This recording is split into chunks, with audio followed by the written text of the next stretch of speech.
نزلت ماما مع زين ودليدة تشتري شوية حاجات من ايكيا، وعند باب المدخل ماما قالت لهم ما تنسوش يا ولاد قواعد النزول بتاعتنا، نمشي مع بعض، مفيش جري ومفيش لمس لأي حاجة من غير إذن، اتفقنا؟ زين ودليدة قالوا لها اتفقنا. وهم ماشيين زين شاف ركن ألعاب خشبية للعرض، أما دليدة لمحت عروسة لابسة فستان قماش لونه أصفر، فقالت منبهرة بصي يا زين ده شبهي، وعايزة تحطها في شنطتها.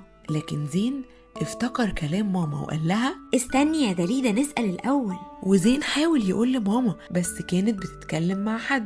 زين على صوته وقال لها يا دليدة رجعيها دي بتاعت المحل. بس دليدة مسكتها أكتر وقالت أنا هنام بيها. وبدأت الخناقة، وماما زعقت لهم وقالت لزين بالراحة يا زين، دي أختك الصغيرة ما ينفعش كده تزعق لها. قال لها زين يا ماما أنا مش عايز يبقى عندي أخت أصلا، هي بترخم عليا.